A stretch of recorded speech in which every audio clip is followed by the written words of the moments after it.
Nah ini Mas Dwi, guide kita. Apa kabar? Mas Dwi, wah. Apa kabar? Sehat-sehat terus. Nanti kalau mau ke Dieng, hubungin Mas Dwi ini. Terima kasih banyak. Oh, Terima kasih. nanti akan di guide, dilayani dari hotel, dari makan, dari tempat-tempat wisata yang bagus di Dieng. Terima kasih. Nanti Mas Dwi yang akan menjelaskan semuanya. Terima kasih Pelayanannya banyak. bagus, tuh, Terima kasih banyak. keren, ya. Hari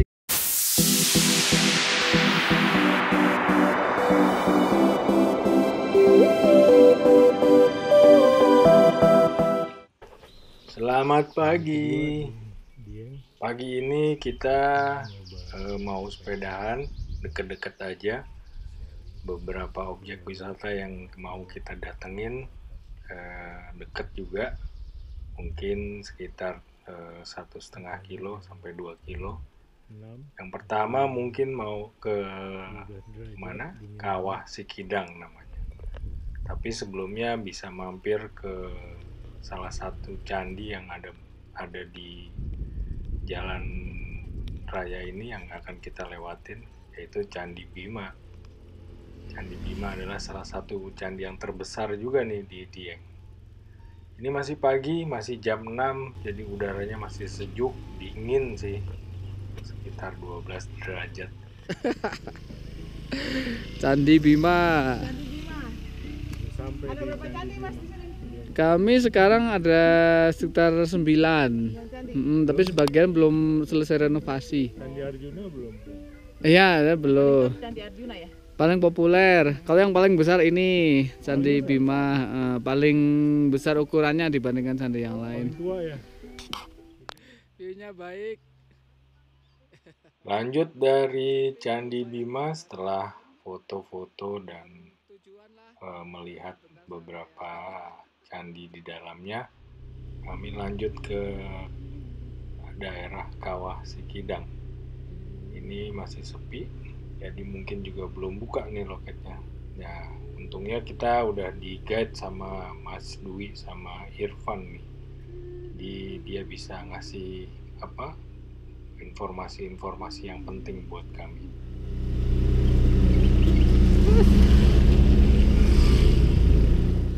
Ya, ini pipa untuk membawa uap panas ke power station. Ya, ada geothermal energy pertama di Indonesia. Namanya Geodipa Energy. Anak perusahaan Pertamina. Ya. Pertamina kan banyak kan. Iya.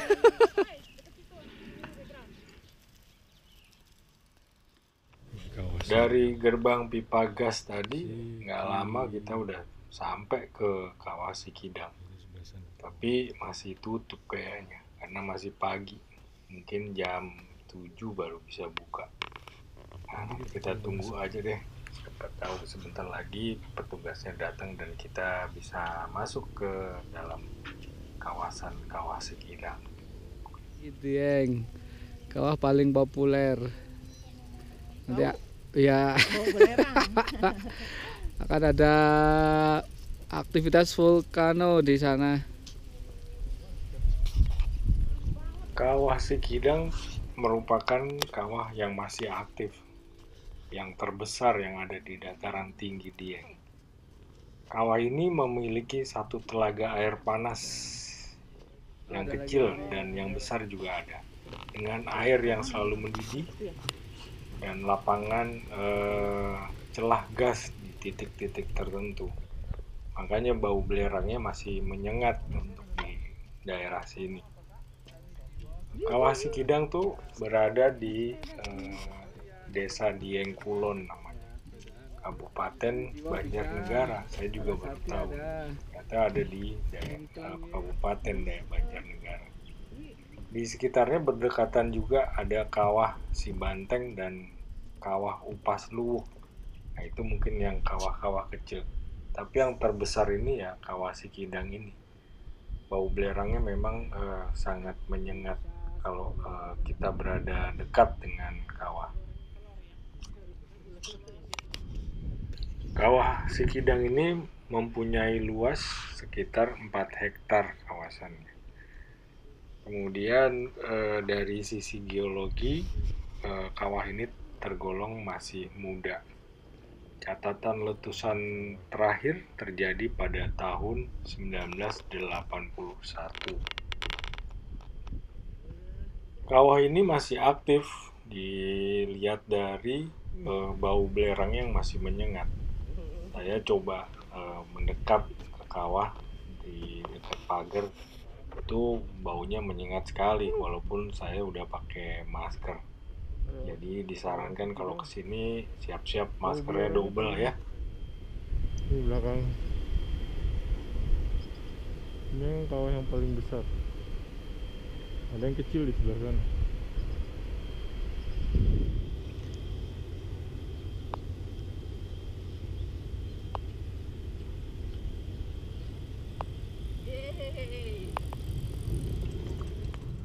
Selesai dari Kawah Sekidang, kita lanjut lagi sepedahan masih di daerah dataran tinggi Dieng.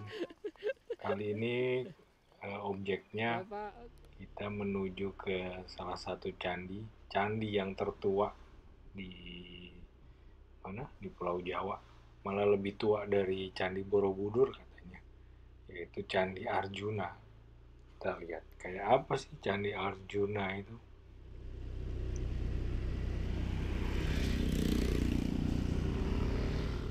Sebelum sampai Candi Arjuna, tiba-tiba kita berhenti di salah satu bukit ya, yang dimana kita bisa lihat pemandangannya desa-desa di dataran tinggi Dieng, dan di belakang sana bisa kita lihat juga pegunungan Gunung Perahu namanya. Barat. Ada laut utara sama laut selatan di satu tempat berdiri di sana. Ini banyak perkebunan. Itu ketinggian sekitar 2500 kentang. sekian. Bisa kita lihat dari video drone yang saya terbangkan, ini desa-desa yang ada di dataran tinggi Dieng, ini rumah-rumah penduduk. Nah, di sepanjang jalan itu padat memang rumah penduduk dan homestay dan hotel juga ada.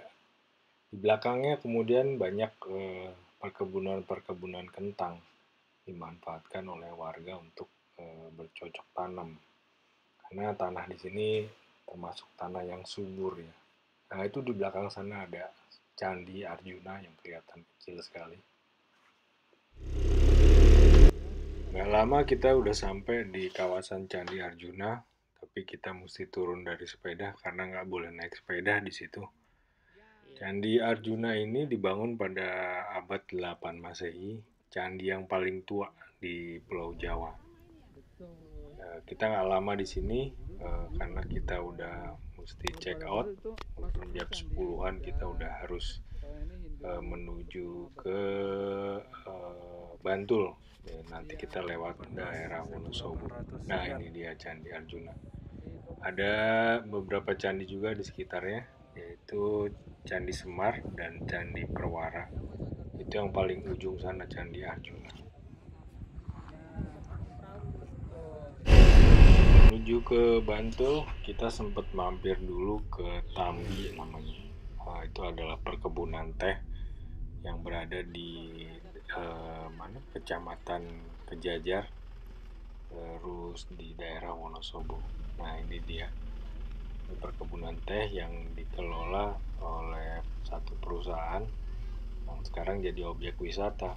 Ini perkebunan teh dari zaman Belanda katanya. Daerah sini daerah dataran tinggi juga yang hawanya sejuk di kaki Gunung Sindoro. Kalau mau ke sini teman-teman bisa browsing aja di Google Map, pasti ketemu. Namanya Tembi, perkebunan Tembi teh.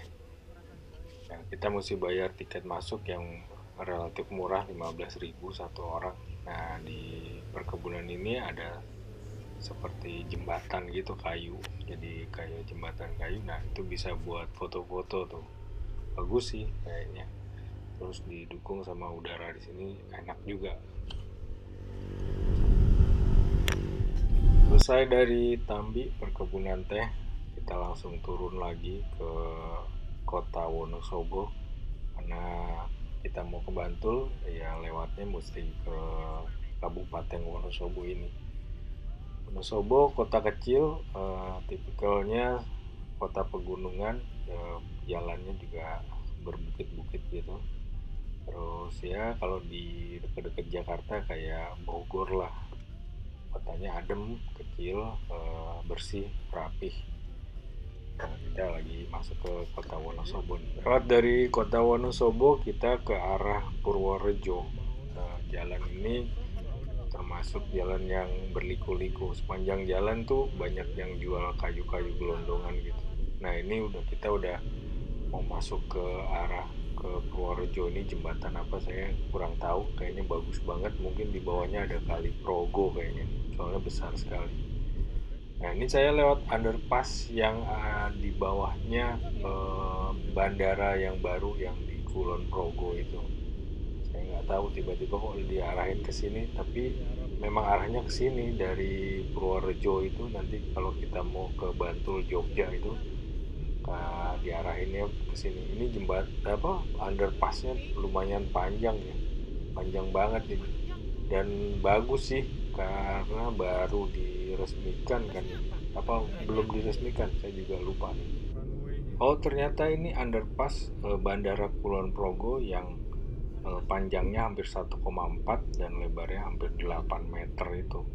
Ini baru diresmikan oleh Presiden kita Bapak Jokowi. Dan ini underpass terpanjang di Indonesia. Keren ya.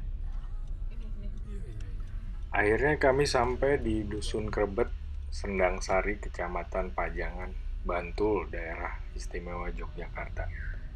Villa yang kami tuju ada di pedalaman gitu, di sebuah desa itu, Desa Krebet namanya. Nah ini kita udah sampai nih, baru masuk gate-nya. Villanya cukup unik ya, karena rumahnya mengadopsi gaya rumah Jawa zaman dulu.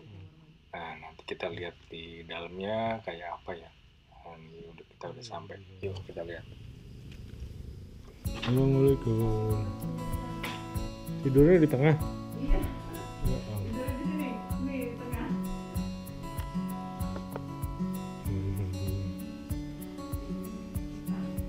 Wih, kamar mandinya keren. Outdoor nih. Berani nggak? Mandi gini? Bener. Ini. Oh iya. Keluar dulu. Kalau hujan? Ya mandi. Nunggu.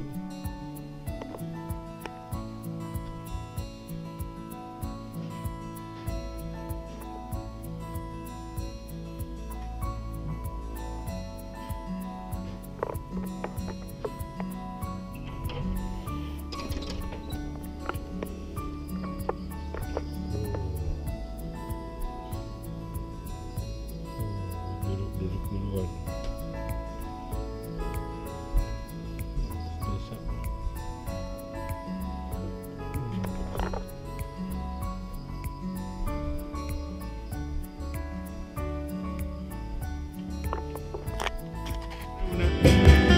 Di mana? Setelah check-in, kami keluar untuk mencari makan malam karena ternyata di villa restorannya sudah tutup, jadi nggak menyediakan makan malam.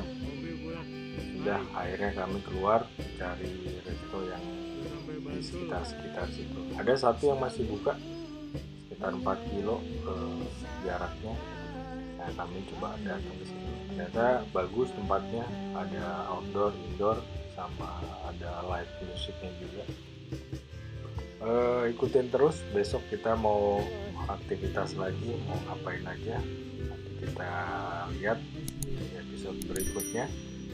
Oh ya, ini nama restonya Kopi Bulak Pari Prasmanan, ada di daerah Bantul, daerah istimewa Yogyakarta.